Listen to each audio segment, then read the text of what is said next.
अस्सलाम वालेकुम and welcome to new episode of options with doctor Rafiq Dar. मैं हूं आपकी होस्ट साबिर और मेरे साथ हैं डॉक्टर रफीक डार। आज हम एक बहुत ही इंपॉर्टेंट टॉपिक पे बात करेंगे जो है टॉक्सिक पीपल। आइए जानते हैं डॉक्टर डार से टॉक्सिक पीपल के बारे में। अस्सलाम वालेकुम डॉक्टर रफीक डार, कैसे हैं आप? वालेकुम सलाम, मैं ठीक, आप खैरियत से? मैं ठीक हूं, शुक्रिया। सर, आप सबसे पहले मुझे मेरे व्यूअर्स को बताएं कि टॉक्सिक पीपल या टॉक्सिक लोग कौन से होते हैं?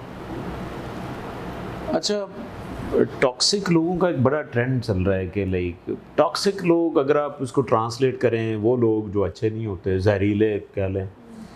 तो बेसिकली सादा लफ्ज़ों में अगर मैं आपको बताऊं कि ये वो लोग होते हैं अगर जिनके पास आप जाके बैठे ना तो आपको वाइब्स अच्छी ना आए, आपकी एनर्जी डाउन हो जाए, ठीक है, वो आपको डाउन फील करवाएं। मैं ये नहीं कह रहा कि वो आपको कोई खिलाते पिलाते नहीं, वो मामला नहीं है। यानी कि ऐसे लोग जिनके पास बैठने से आपकी एनर्जी डाउन हो जाए, आप अपने आप को एज शैलो सा फील करें, एनर्जी लेस फील करें, तो सादा लफ्ज़ों में मैं कहूँगा वो टॉक्सिक लोग होते हैं जी। तो सर, हमारी ज़िंदगी में ज़्यादातर ये टॉक्सिक लोग ही क्यों आते हैं? हाँ, बड़ा इंपॉर्टेंट क्वेश्चन है। देखिए, जो टॉक्सिक लोग हैं ना, बेसिकली हर कल्चर में पाए जाते हैं, हर रीजन में, हर जगह पाए जाते हैं। लेकिन जहाँ पे अवेयरनेस कम है, सेल्फ अवेयरनेस जिसे कह लें, सेल्फ एक्चुअलाइजेशन कह लें, जिन एरियाज़ में कम है वहाँ पे टॉक्सिक लोग ज़्यादा होते हैं। क्योंकि टॉक्सिक लोग वो होते हैं जो आपको कंट्रोल करेंगे, जो मैनिपुलेट करेंगे। तो मैनिपुलेशन, कंट्रोल उन एरियाज़ में ज़्यादा होता है जहाँ पे एजुकेशन कम है, सेल्फ अवेयरनेस नहीं है। तो अनफॉर्चुनेटली जो मेरी रिसर्च के मुताबिक हमारे एरियाज़ में टॉक्सिसिटी बहुत ज़्यादा है, टॉक्सिक लोग बहुत ज़्यादा। तो जाहिर है जब जहाँ पे कुछ चीज़ ज़्यादा होगी तो ज़्यादा चांस होगा कि आपको मिलने वाला बंदा टॉक्सिक ही हो, ज़्यादा। और मसला ये होता है कि आप टॉक्सिक बंदे को आइडेंटिफाई नहीं कर सकते। अब अगली बात गौर से सुनिएगा, क्योंकि टॉक्सिक जो लोग होते हैं ना, उनकी आप ये ख़तरनाक खूबी, मैं कहता हूँ उनकी ख़तरनाक खूबी ये होती है कि जब नए बंदे से मिलते हैं ना, वो बहुत अच्छा होकर मिलते हैं। यानी कि एक निशानी ये भी है टॉक्सिक लोगों की, हो सकती है जो कि कभी भी आपकी ज़िंदगी में अचानक कोई ऐसा बंदा है और आपसे बहुत अच्छी तरह ट्रीट कर रहा हो, तो कहीं आपने रुक जाना है कि ये टॉक्सिक भी हो सकता है। क्योंकि टॉक्सिक इंसान जो है ना, वो जब भी आपसे पहली दफ़ा मिलेगा ना, वो बड़ा ओवरवेलमिंग रिस्पॉन्स आपको देगा, लव बम्बिंग देगा आपको, कोई ऐसी टेक्निक लगाएगी जिससे आपका ट्रस्ट बढ़ जाता है। वो ट्रस्ट बिल्डिंग टेक्निक मैं आपको बता देता हूँ कुछ, कि टॉक्सिक लोग कैसे। एक तो आपको सुनेंगे बहुत ज़्यादा, वो बहुत सुनते हैं। और देखिए, मैं अगर किसी को पहली मीटिंग में ज़्यादा सुन रहा हूँ ना, वो मुझे अच्छा समझेगा, यार ये बड़ा अच्छा, मुझे बड़ा सुन रहा है, क्योंकि आप अपने आप को अथॉरिटेटिव समझ रहे हैं कि यार ये मेरी कोई अथॉरिटी, मुझे सुन रहा है बंदा, ज़्यादा आपको सुनेगा। फिर जब वो बात करेगा ना, तो ऐसे वर्ड्स बोलेगा जो आप रूटीन में ज़्यादा बोलते हैं। क्योंकि अगर मुझे फ़र्ज़ करें, मैं एक लफ्ज़ फ़र्ज़ करें टेक्निकली ज़्यादा बोलता हूँ, तो मेरे सामने कोई आदमी आया तो वो टेक्निकल वर्ड बोल रहा है कहीं ना कहीं, तो वो मुझे बंदा अच्छा लगने लग जाएगा, क्योंकि टेक्निकल वर्ड मेरे सबकॉन्शियस माइंड में पहले पड़ा है। तो मैं जब सुनूंगा ना, तो वो मुझे वर्ड तो अच्छा लग ही रहा है, लेकिन बेसिकली अनकॉन्शियसली वो मुझे बंदा अच्छा लगता है। इसको हम ना डार्क साइकोलॉजी में वर्ड रेपिटेशन टेक्निक कहते हैं। कि अगर किसी के लफ्ज़ आप उसको ही वापस दें ना, तो आप उसे अच्छे लगोगे, ठीक है। फिर थोड़ी टाइम में आपको बहुत कुछ इफेक्शन देगा, टाइम देगा, खिलाए पिलाएगा, तो ट्रस्ट बढ़ेगा। अब जब ट्रस्ट बढ़ता है ना, तो होता क्या है कि जब जैसे ही ट्रस्ट ज़्यादा इंक्रीज होता है, आपका डोपामीन ऊपर जाता है, तो आपको अच्छा लगता है, वो बंदा अच्छा लगता है। फिर उसकी अगली जो चाल है वो पता है क्या होती, वो आपसे अलहदा हो जाता है। और जब आपको इतना मज़ा आ चुका होता है उसके साथ रह के, फिर आप उसको छोड़ना नहीं चाहते, फिर आप उसके पीछे जाओगे।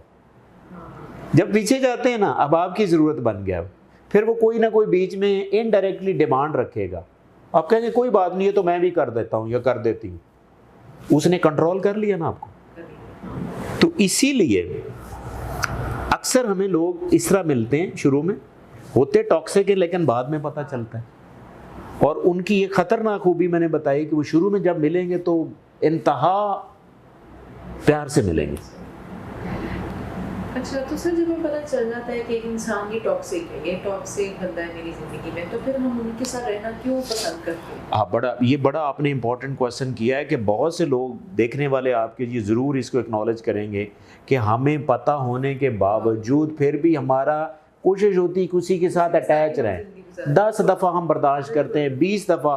मैंने ऐसे केसेस देखे हैं जिसमें एक बंदी जो है वो रिलेशनशिप से ही उसको पता चल गया कि ये बंदा ऐसा है, उसी ही बिहेवियर के साथ उसने मंगनी भी कर ली, निकाह भी कर लिया, फिर शादी भी होगी। शादी के 6 साल बाद वो अलहदा होना चाह रही है। यानी कि वो इतना ट्रस्ट, कितनी बार वो ट्रस्ट करते करते करते 10 साल उसने गुजार दिए। ये आपका क्वेश्चन है, इसकी वजह ये होती है। देखें, एक तो जो टॉक्सिक लोग होते हैं ना, वो पता क्या करते हैं, वो एक मैकेनिज्म होता है जिसे हम सीसा मैकेनिज्म कहते हैं। सीसा का मतलब है कि आपको बहुत सारा प्यार देंगे, फिर आपकी इंतहाई से बेइज्जती करेंगे, आपको डैमेज करेंगे, फिर जब आप परेशान होने लगेंगे ना, फिर आपको वो प्यार देना शुरू कर दे। तो वो आपको एक साइकिल में डाल देता है, ना आप उसे छोड़ सकते हैं। ये सरकारी नौकरी की तरह होता है रिश्ता, ठीक है, ना आप सेटिस्फाई होते हैं, ना आप उसको छोड़ सकते हैं। और अगली बात, जो ब्रेन का एक मैकेनिज्म है, बेसिकली ब्रेन हर उस चीज़ को कंफर्ट में लेता है जिसको वो जानता है। यानी कि एक चाहे बुरी चीज़ भी है, अगर आप उसको जानते हैं ना, तो वो ब्रेन उसको अच्छा फील करता है। अक्सर आपने ना हमारे कल्चर में देखा होगा कि बहुत से लोग कहते हैं कि यार कुड़ी दा रिश्ता उत्थे कर दिओ, जानन वाले ते है ना, जिहो जे है ने असी सानू उन्हां दा पता ते है ना। यानी कि ब्रेन की कोशिश होती है कि जो जिस चीज़ से पहले अवेयर होते हैं ना आपको, उसको प्रेफर करता है, चाहे वो बुरी भी हो, क्योंकि ब्रेन को नई चीज़ से डर लगता है, चाहे वो जितनी मर्जी अच्छी हो। लेकिन ना आपने अक्सर देखा होगा कि एक फर्ज करें नया ब्रांड आया गाड़ियों का, चाहे वो पहले से मौजूद गाड़ियों में बेहतरीन गाड़ी है, लेकिन आप नहीं लेना पसंद करेंगे, क्योंकि आप उससे अवेयर नहीं है। तो ऐसे बहुत, इसी तरह इस रिलेशनशिप में भी होता है, आप उसको छोड़ नहीं सकते। आप उसी में इतना आगे चले जाते हैं, इतना आगे चले जाते हैं कि आप सालों साल गुजार देते हैं, लेकिन फिर एक दिन तंग आके ना, फिर भी लोग सोच रहे होते हैं कि किसी ना किसी तरह कोई कनेक्शन बन जाए, क्योंकि ये वाला जो रिलेशनशिप है ये आपको एंटेंगल कर लेता है। ठीक है जी, ये वजह होती है। अच्छा सर, इन लोगों के साथ मतलब ज़िंदगी गुजारने में या रहने में लोग कंफर्टेबल फील करते हैं, तो क्या ये जो कंफर्ट है ये असल होता है या ये आदत एक होती है? देखिए, जैसे मैंने अभी एक्सप्लेन किया, ये बिल्कुल कंफर्ट जो है वो असली नहीं है, क्योंकि असल कंफर्ट वो होती है जो लॉन्ग रन के लिए हो। ये तो आपको कंफर्ट इसलिए देते हैं ताकि आप उनके साथ जुड़े रहें। ये एक नशा है, ठीक है, इसको हम इमोशनल एडिक्शन कहते हैं। ये आपको इमोशनल एडिक्शन देते हैं। जैसे फर्ज करें आप कोई बंदा किसी नशे पे है ना, तो वो नशा छोड़ नहीं सकता। नशा लिया, बेहतर हो गया, फिर डाउन हुआ, फिर नशा लिया। तो ये एक नशे की तरह रिलेशनशिप होता है टॉक्सिक बंदे के साथ। आप उसको छोड़ भी नहीं पाते, क्योंकि उसकी चाल ऐसी होती, जब आप उसको छोड़ने लगते हैं ना, फिर वो आपके लिए फूल लेके आ जाएगा, ठीक है ना। फिर आपकी पता है, ऐसे लोगों की जो विक्टिम होते हैं उनकी बात कैसे कर रहे होते हैं, नहीं वो जिस तरह भी है ना, इज्जत मेरी बड़ी करता है, एक चीज़ के ऊपर आप ये रिश्ता चला रहे हैं और सालों साल गुजर जाते हैं, और यही आपका सीसा मैकेनिज्म चलता रहता है।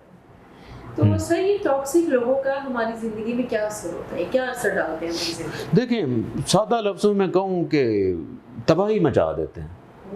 देखिए ना, आप हर रोज़ आपके साथ एक बार ये होना होता है। अगर आप एक रिलेशनशिप में हैं तो हर रोज़ आपके साथ एक ये प्रोसेस होना है, किसी न किसी मामले पे आपकी बेइज्जती होनी, ह्यूमिलिएशन होगी, टॉर्चर होंगे, साइकोलॉजिकली, मेंटली, इमोशनली, फाइनेंशियली।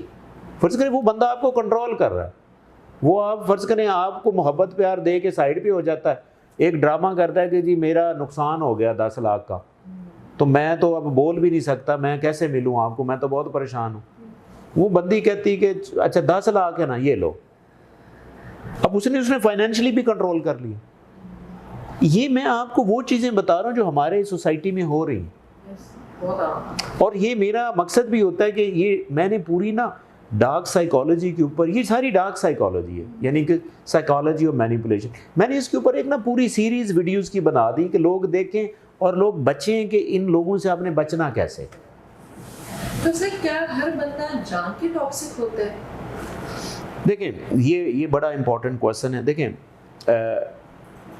दो चीज़ें, कुछ लोग जब पैदा होते हैं ना तो उनके ब्रेन के अंदर चेंजेस होती, क्योंकि ये जो बिहेवियर है ना ये आपके ब्रेन से कनेक्टेड है। तो जो देखिए टॉक्सिक लोगों में एक चीज़ नहीं होती जिसे हम एम्पैथी कहते हैं, यानी हमदर्दी नहीं होती इन लोगों में, ये अपने लिए कुछ भी कर सकते हैं। तो हमदर्दी जब नहीं होती ना, इनका जो हमदर्दी का ब्रेन एरिया होता है ना उसको हम इंसुला कहते हैं, इंसुला। अब इंसुला इन लोगों में वीक होता है, एक्टिव नहीं होता, तो इनमें हमदर्दी नहीं होती। तो इसका मतलब जब एक बच्चा पैदा हुआ है तो अगर उसका इंसुला अभी सही डेवलप ही नहीं हुआ तो जैसे बड़ा हो रहा है उसमें हमदर्दी नहीं होगी। इसका मतलब है ये बच्चा पैदा ही इसी वजह से, ये इसी ट्रेट, इसी पर्सनैलिटी के साथ हुआ। इसीलिए हम इसको डार्क पर्सनैलिटी के, टॉक्सिक लोग जो होते हैं ना डार्क पर्सनैलिटीज़ में आते हैं, और वो 4 तरह के होते हैं, लेकिन उनमें कॉमन खूबी ये होती है कि उनमें चारों में एहसास नहीं होता। जिसमें चारों में कौन कौन से हैं? नार्सिसिस्ट हैं, मैकाविलियंस हैं, फिर साइकोपैथ हैं, फिर सैडिस्ट हैं।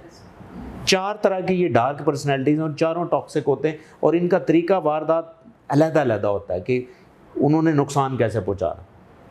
तो इसका मतलब है जब ये बच्चे पैदा होते हैं ना तो उनके ब्रेन एरियाज डेवलप सही नहीं होते, डिसफंक्शनल होते हैं। तो अगर आप उसको उस टाइम मैनेज नहीं करेंगे ना तो वो बंदा जो है वो टॉक्सिक ही बनेगा। हाँ, अगर आप शुरू में देख लें, अब वो ब्रेन एरिया डेवलप कैसे होता है कि आप बोलते कैसे हैं, आपके फैमिली मेम्बर आपको कैसे ग्रो करते हैं, आप किस स्कूल में जा रहे हैं, किन लोगों के साथ रह रहे हैं, आप खाना किस तरह का खा रहे हैं, तो ये कम्युनिकेशन उस ब्रेन को डेवलप करती है। अगर आप ऐसे लोगों में शुरू में रह रहे हैं जो टॉक्सिक लोग हैं तो आप भी टॉक्सिक होंगे। ठीक है, इसका मतलब है कि ज़्यादा जो फैक्टर है ना वो इन्वायरमेंट आपको बनाता है टॉक्सिक। जेन्युइनली ठीक आप हैं, पैदा ही ऐसे हो, लेकिन आप उसको चेंज कर सकते हैं।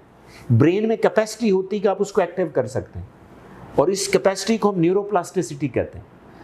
क्योंकि अगर ब्रेन के अंदर ये चीज़ है कि आप एक ब्रेन एरिया कम एक्टिव है तो आप उसको एक्टिव बना सकते हैं, तो हम एक्टिव उसको नहीं बनाते। या वो लोग जो नॉर्मल पैदा होते हैं उनका ब्रेन एरिया नॉर्मल होता है शुरू में, लेकिन वो बाद में टॉक्सिक बन जाते हैं। कुछ लोग शुरू में टॉक्सिक पैदा होते हैं लेकिन बाद में ठीक भी हो जाते हैं।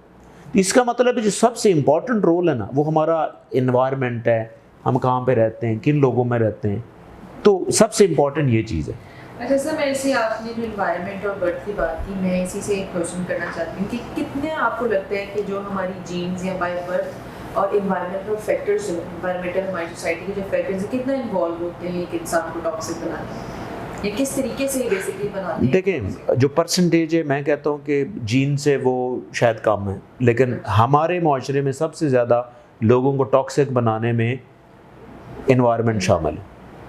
ठीक है ना, हर बंदा, आप इस सोसाइटी में जाके देखें, हर बंदा मैनिपुलेटिव है। ठीक है, हर बंदा दूसरे तरीके से नुकसान पहुंचाना चाहता है। तो बहुत कम लोग होंगे जो लाइक ये टॉक्सिसिटी बहुत ज़्यादा है।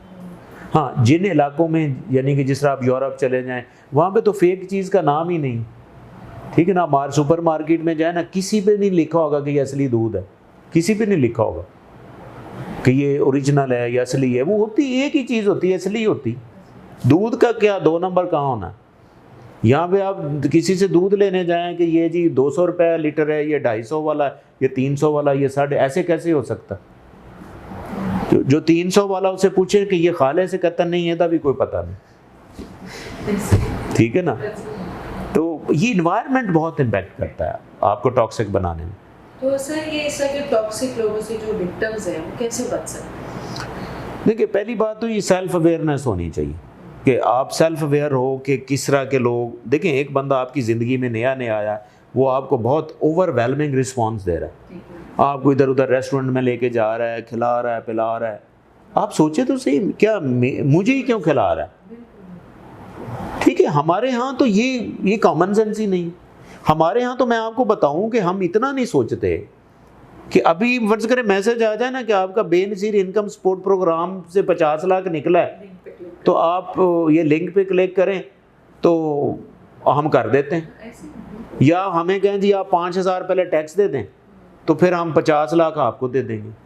हम 5,000 टैक्स पहले दे देते हैं और बाद में वो नंबर ही बंद हो जाता है। कितने लोग इससे जो है वो इफ़ेक्ट हुए हैं? बहुत से लोग हैं, आप डाटा निकाल के देख लें।